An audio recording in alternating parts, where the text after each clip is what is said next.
പാവയ്ക്ക കൊണ്ടുള്ള ഈ ഡിഷ് ഉണ്ടാക്കാൻ ആദ്യം തന്നെ നമ്മൾ പാവയ്ക്ക എടുത്തതുപോലെ വട്ടത്തിൽ വളരെ കനം കുറച്ചരിയുക.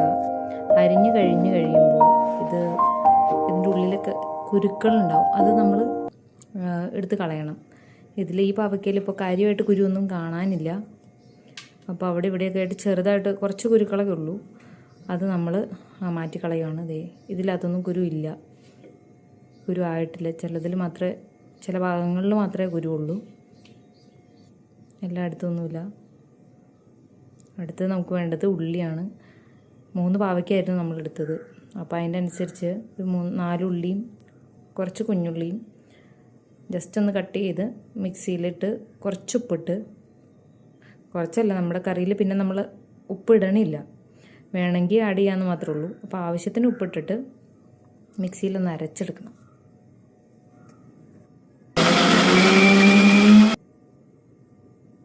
ഒന്ന് അരച്ചെടുത്ത് വച്ചിരിക്കണതാണിത്.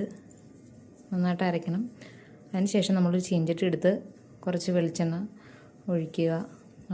പിന്നെ നമ്മൾ അരിഞ്ഞു വെച്ചേക്കുന്ന പാവയ്ക്ക എടുത്ത് അതിലിട്ട് വേവിക്കണം.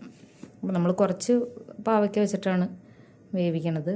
കാരണം നമുക്കതിൻ്റെ അകത്ത് ഇത് വറുത്ത് കോരി കഴിയുമ്പോൾ അതേ എണ്ണയിൽ തന്നെ ബാക്കി പാവയ്ക്കയും വറുത്ത് പോരാം. അപ്പോൾ അങ്ങനെ 2-3 തവണയായിട്ട് വറുത്ത് കോരിയാൽ മതി. അപ്പോൾ ഒരുപാട് വെളിച്ചെണ്ണ നമുക്ക് നഷ്ടപ്പെടില്ല. ഈ ഒരു നിറമാവുമ്പോൾ വേണം നമ്മൾ പാവയ്ക്ക കോരിയെടുക്കാൻ. നല്ലപോലെ ചുമന്ന് വരണം. ഇനി നമ്മൾ അടുത്ത ബാക്കിയുള്ള പാവയ്ക്ക വീണ്ടും ആ എണ്ണയിലേക്ക് ഇടുകയാണ്. കുറച്ച് സമയം എടുക്കും നമുക്കിത് അതേ കളറിലേക്കൊക്കെ വന്ന് കിട്ടാൻ. അതിൻ്റെ ഇടയ്ക്ക് അമ്മയ്ക്ക് നമ്മുടെ സ്ട്രോബെറി ഒരെണ്ണം കൊടുക്കുവാണ് കഴിക്കാൻ. എൻ്റെ അമ്മയാണ്. ഈ പാകമാകുമ്പോൾ പുറത്ത് പറഞ്ഞു നല്ല ഭംഗിയിലാണ്. അത് ചെറിയ ഉള്ളി അരച്ചത് ഇതുപോലെ കോരി ഒഴിക്കണം.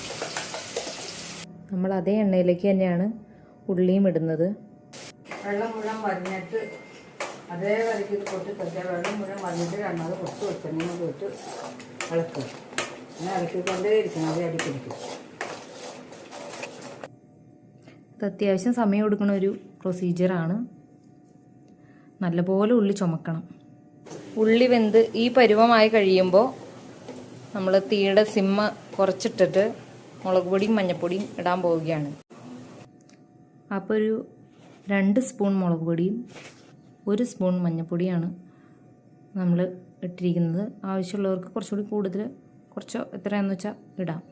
മഞ്ഞൾപ്പൊടിയും മുളക് പൊടിയും ഉപ്പും മാത്രമേ നമ്മൾ പൊടി ഐറ്റംസ് ആയിട്ട് യൂസ് ചെയ്യുന്നുള്ളൂ. നമ്മൾ പൊടി ഇട്ടിരിക്കുകയാണ്, അല്ലെങ്കിൽ അത് കരിയാനുള്ള ചാൻസ് ഉണ്ട്. അപ്പോൾ തീ വളരെ സിമ്മിലിട്ടിട്ട് ഒരു 30 സെക്കൻഡ് ഇളക്കുക. അത് കഴിഞ്ഞ് നമ്മൾ വറുത്ത് വച്ചിരിക്കുന്ന പാവയ്ക്ക അതിലേക്ക് ഇട്ട് കൊടുക്കണം. എന്നിട്ട് രണ്ടും കൂടി മിക്സ് ചെയ്യുക. ഇതിന് അത്യാവശ്യം നന്നായിട്ട് വെളിച്ചെണ്ണ വേണ്ടി വരും. ഇല്ലെങ്കിൽ എല്ലാം സെപ്പറേറ്റ് മാറി നിൽക്കുന്നത് പോലെ ഒന്ന് ഒരുമിച്ച് നിൽക്കണമെങ്കിൽ വെളിച്ചെണ്ണ നന്നായിട്ട് വേണം.